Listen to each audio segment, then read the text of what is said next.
എനിക്ക് തുടക്കത്തിലൊരു പനി പോലെ തുടങ്ങി. അപ്പോൾ ഞാൻ അങ്ങനെ ബ്ലഡ് ചെക്ക് ചെയ്തപ്പം അതിൻ്റെ അകത്ത് ബിൽറൂബിൻ ശകലം കൂടുതലാണെന്ന് തോന്നി. MRI കൂടെ എടുക്കാൻ പറഞ്ഞു. MRI എടുത്തപ്പോൾ അത് ക്ലിയറായി ഗോൾ ബ്ലാഡർ സ്റ്റോൺ ആണെന്ന് മനസ്സിലായി. പലപ്പോഴും അൾട്രാസൗണ്ട് ആ സമയം ചെയ്തു നോക്കുമ്പോൾ മാത്രമേ നമുക്ക് പിത്താശയത്തിലെ കല്ലുണ്ടെന്ന് മനസ്സിലാക്കാൻ പറ്റുള്ളൂ. ഇങ്ങനെയുള്ള സിറ്റുവേഷനുകളിൽ നമുക്ക് ഡെഫിനറ്റ്ലി സർജറി ഇൻഡിക്കേറ്റഡ് ആണ്.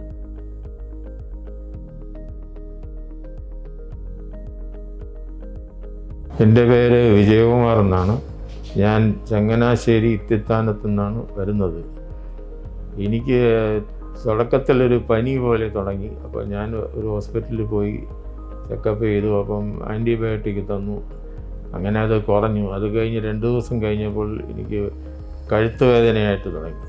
കഴുത്ത് വേദന തുടങ്ങിയപ്പോൾ ഞാൻ വിചാരിച്ചു ഇവിടെ കല്ലിശ്ശേരിയിൽ doctor Cherian institute of medical science എന്നുള്ള ഹോസ്പിറ്റലുണ്ട്. അവിടെ പോയി ഡോക്ടറെ കാണാമെന്ന് വെച്ചു. ആദ്യം അത് ഓർത്തയെ കാണണോ അതോ ന്യൂറോ കാണണോ എന്ന് സംശയമുണ്ടായി. ഏതായാലും മെഡിസിൻ ഡോക്ടർ ബോബി വർഗീസിനെ സാറിനെ കണ്ടത്. അപ്പം സാറിൻ്റെ ഈ കഴുത്ത് വേദനയുടെ കാര്യം പറഞ്ഞപ്പോൾ സാറ് പറഞ്ഞു ഒരു കാര്യം ചെയ്യും, കഴുത്ത് വേദനയോടെ നീക്കിയിട്ട് നമുക്ക് ഒന്ന് പരിശോധിക്കാമെന്നും പറഞ്ഞു. പരിശോധിച്ചു. അപ്പോൾ ഒരു ഡൗട്ട് പോലെ സാറിന് തോന്നി. അങ്ങനെ ബ്ലഡൊക്കെ ഒന്ന് ചെക്ക് ചെയ്യാൻ പറഞ്ഞു. അങ്ങനെ ബ്ലഡ് ചെക്ക് ചെയ്തപ്പം അതിൻ്റെ അകത്ത് ബിൽറൂബിൻ ശകലം കൂടുതലാണെന്ന് തോന്നി. അപ്പോൾ ഒരു സ്കാൻ എടുക്കാൻ പറഞ്ഞു. അങ്ങനെ സ്കാൻ ചെയ്തു. സ്കാൻ ചെയ്തപ്പോൾ ഇൻഫ്ലമേഷൻ ഉണ്ടെന്ന് സാറിന് മനസ്സിലായി. അപ്പോൾ തന്നെ ഉടനെ ഡോക്ടർ മുരളി സാറിനെ കാണാൻ പറഞ്ഞു. പിന്നെ മുരളി സാറിൻ്റെ അഭിപ്രായത്തിൽ ഒരു MRI കൂടെ എടുക്കാൻ പറഞ്ഞു. MRI എടുത്തപ്പോൾ അത് ക്ലിയറായി ഗോൾ ബ്ലാഡർ സ്റ്റോൺ ആണെന്ന് മനസ്സിലായി. അപ്പോൾ തന്നെ ഇമ്മീഡിയറ്റ് ആയിട്ട് ഓപ്പറേഷൻ ചെയ്യണമെന്ന് പറഞ്ഞു. ഞാൻ ഒരു കണക്കിന് നന്നായി സാറിൻ്റെ ബോബി സാറിനെ കണ്ടത്. കാരണം വെച്ചാൽ ഇല്ലെങ്കിൽ ഇത് കണ്ടുപിടിക്കത്തില്ല. ഇല്ലെങ്കിൽ ഞാൻ കഴുത്ത് വേദന എന്ന് പറഞ്ഞ് അതിന് വല്ല ഓയിൻമെൻറ്റും പുരട്ടി ഇത് കൊണ്ടു നടന്നേനെ. എൻ്റെ ദൈവാധീനമായിട്ട് ഇദ്ദേഹത്തെ കാണാൻ പറ്റി. ബോബി പറഞ്ഞു അത് സാറിൻ്റെ കഴിവുകൊണ്ടാണ് ഞാൻ ഇത് മുമ്പോട്ട് നീങ്ങിയത്. അല്ലെങ്കിൽ പിന്നെ ഇത് വെച്ചുകൊണ്ട് നടന്നേനെ. എൻ്റെ മുരളി സാറിൻ്റെ ഇതിൽ വന്നപ്പം അദ്ദേഹം ഓപ്പറേഷൻ ചെയ്തു. അത് സക്സസ് ആയി. ഇപ്പോൾ എനിക്ക് വേറെ പ്രശ്നങ്ങളൊന്നുമില്ല. ഏകദേശം 3 ആഴ്ച ആയതേ ഉള്ളൂ. ഇത്രയ്ക്കും വളരെ ഇമ്പ്രൂവ്മെൻ്റ് ആയി.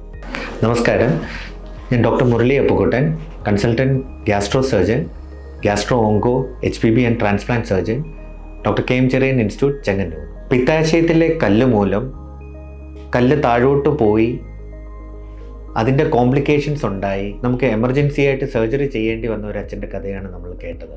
നമുക്ക് എപ്പോഴും ഓർക്കും പിത്താശയത്തിലെ കല്ല് എല്ലാവർക്കും സർജറി വേണ്ടതാണോ അല്ലേ. പലപ്പോഴും എൻ്റെ അൾട്രാസൗണ്ട് ചെയ്താൽ ചിലപ്പോൾ എനിക്കും പിത്താശയത്തിൽ കല്ല് കണ്ടേക്കാം. പക്ഷേ എന്ന് വെച്ച് അതിന് സർജറി വേണമെന്നല്ല അർത്ഥം. പിത്താശയത്തിലെ കല്ല് മൂലം നമുക്ക് സിംറ്റംസ് ഉണ്ടാകുകയോ വേദന ഉണ്ടാകുകയോ അതിൻ്റെ കോംപ്ലിക്കേഷൻസ് ഉണ്ടാകുകയോ ചെയ്യുന്ന വ്യക്തികളിൽ മാത്രമേ നമ്മൾ സർജറി ചെയ്യാറുള്ളൂ.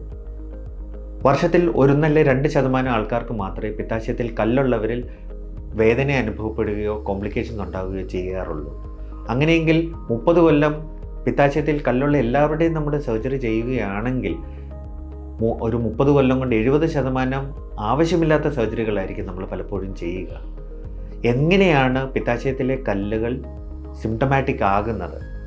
പലപ്പോഴും നമുക്ക് ആഹാരം കഴിച്ച്, എസ്പെഷ്യലി കൊഴുപ്പുള്ള ആഹാരങ്ങൾ കഴിച്ച് 1-1.5 മണിക്കൂറുകൾ കഴിഞ്ഞതിന് ശേഷം വയറിൻ്റെ വലതുഭാഗത്തായിട്ട് നമുക്ക് വേദന അനുഭവപ്പെടുക. പലപ്പോഴും തീവ്രമായ വേദനയാണ് നമുക്ക് അനുഭവപ്പെടുക.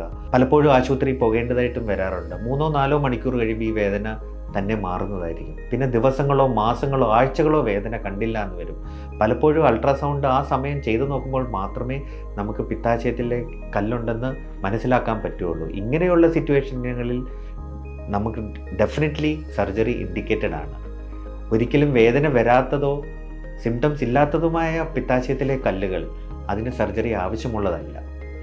ഇപ്പം നമ്മൾ കണ്ട അച്ഛൻ്റെ കാര്യത്തിലാണെങ്കിൽ പിത്താശയത്തിൻ്റെ കല്ല് മൂലം ഗോൾ ബ്ലാഡർ അതിന് പിത്താശയം വളരെയധികം ഡിസ്റ്റൻഡായി അതിലോട്ടുള്ള രക്തയോട്ടം കുറഞ്ഞ് പൊട്ടാറാകുന്ന സിറ്റുവേഷനിൽ ഗാംഗ്രീനസ് കോളിസിസ്റ്റൈറ്റിസ് എന്ന അവസ്ഥയിൽ നിന്ന് നമ്മൾ പെട്ടെന്ന് തന്നെ എമർജൻസിയായി കീഹോൾ വഴി ഗോൾ ബ്ലാഡർ പൂർണ്ണമായും നമ്മൾ എടുത്തു മാറ്റുകയും നല്ല രീതിയിൽ അച്ഛൻ റിക്കവർ ചെയ്ത് സാധാരണ രീതിയിലോട്ട് വരികയും ചെയ്തതാണ്. അതുകൊണ്ട് എല്ലാ ഗോൾ ബ്ലാഡർ സ്റ്റോൺസിനും, അതായത് കോളിലിത്തിയാസിസ് എന്ന് നമ്മൾ പറയുന്ന ഇതിന് സർജറി ആവശ്യമുള്ളതല്ല. വേദന വരികയോ സിംറ്റമാറ്റിക് ആകുകയോ ചെയ്യുന്ന വ്യക്തികളിൽ മാത്രം സർജറി ആവശ്യമുള്ളൂ. നമസ്കാരം.